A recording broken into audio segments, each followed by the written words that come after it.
Why Foreign Politicians Hate Your Freedom by Ryan McMaken, and audio Mises Daily narrated by Alan Davis.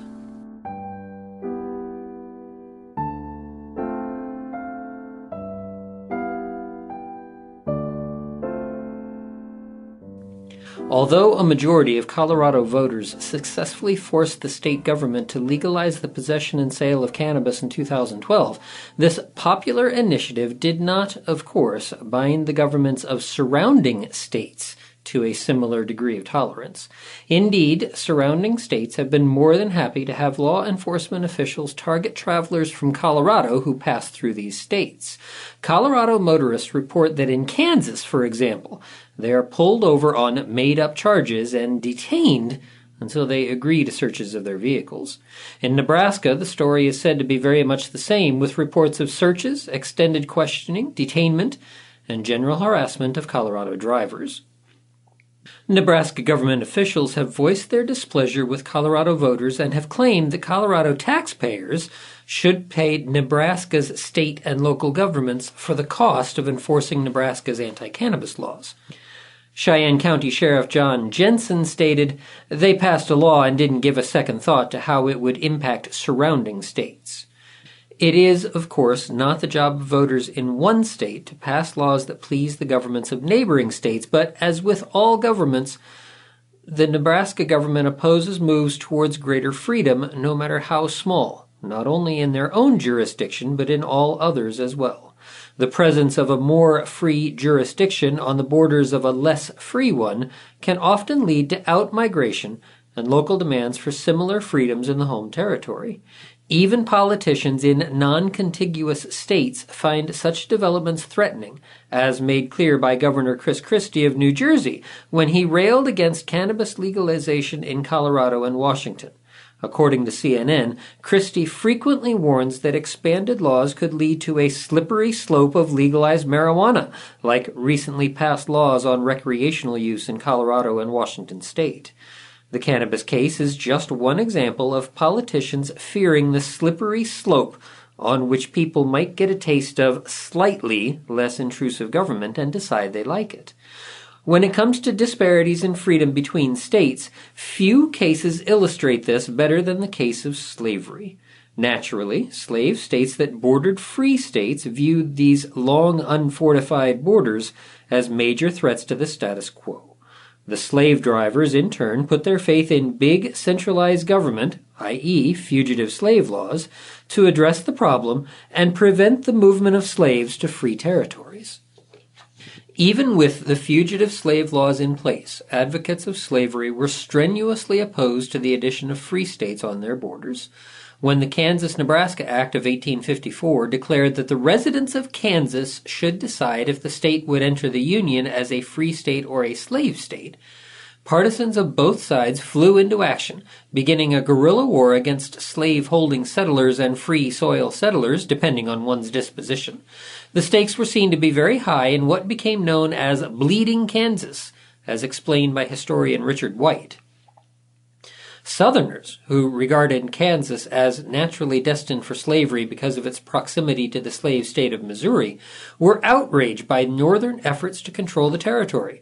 A free Kansas on the border of Missouri would, they argued, be too great a temptation for slaves to escape.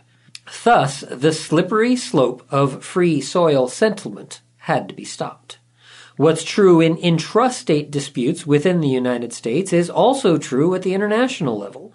In 2006, when some Mexican politicians suggested a small-scale legalization of some drugs, the mayor of San Diego regarded the suggestion as akin to an act of war. "I view this as a hostile action by a longtime ally of the U.S., Sanders said at a City Hall news conference. The issue goes well beyond drugs as well. Whether it's American efforts to end banking secrecy in Switzerland or Canadian attempts to quash smuggling out of the tiny French territory of Saint-Pierre and Miquelon, states will go to great lengths to prevent the use of foreign jurisdictions as safe havens for what has been deemed illegal activity. As organizations that claim a monopoly on the means of coercion, states seek to extend and enhance that monopoly whenever possible. True and total monopoly can only be achieved when the state's jurisdiction includes the entire planet and every human person.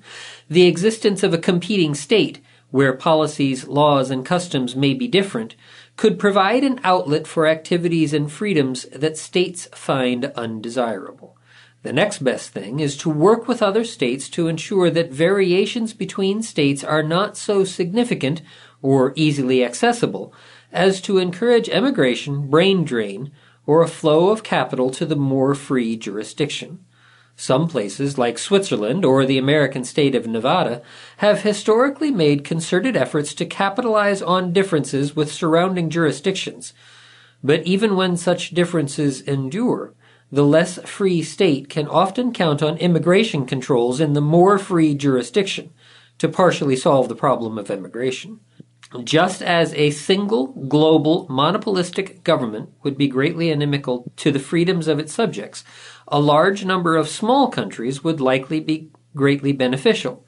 As Ralph Raico has noted, an important factor in the development of Europe as a place of relatively free economies was the large amount of decentralization and the diminutive size of many political jurisdictions.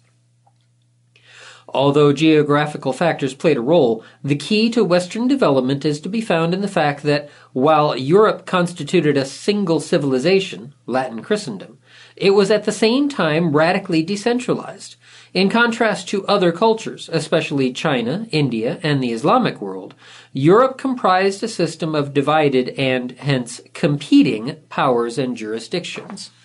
In a region of such widespread political decentralization, and in a time of extremely ineffective or non-existent immigration controls, merchants, skilled laborers, and others not tied to a specific piece of land could often avoid taxation, regulation, and the rampant mercantilism of some regimes by relocating to areas that were more open to free enterprise. Princes who raised taxes too much or violated the rights of skilled workers and capitalists too enthusiastically were likely to witness an exodus of their most profitable subjects. The antidote to this, from the state's perspective, is to extend the state's monopoly on power over a larger and larger territory, either by conquest and annexation, as in the case of the United States, or by joining into alliances with neighboring countries, as in the case of the European Union. Both provide for a means of destroying localized efforts by small populations to curtail or abolish state powers. An exceptionally free country in the midst of less free ones could benefit greatly by attracting talent, capital, and many types of wealth. Certainly, we see this occasionally happen, as in the case of Singapore.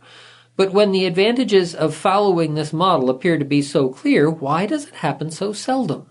The truth is that surrounding states are all too willing to sanction and retaliate against states that are too free, thus imposing many costs on the more free state.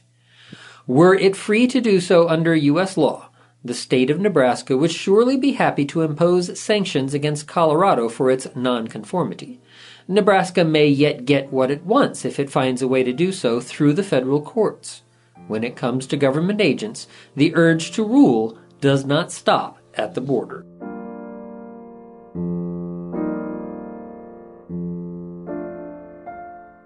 The Mises Institute hopes you have enjoyed this audio Mises Daily. For a world of free market literature, media, and discussion, visit Mises.org.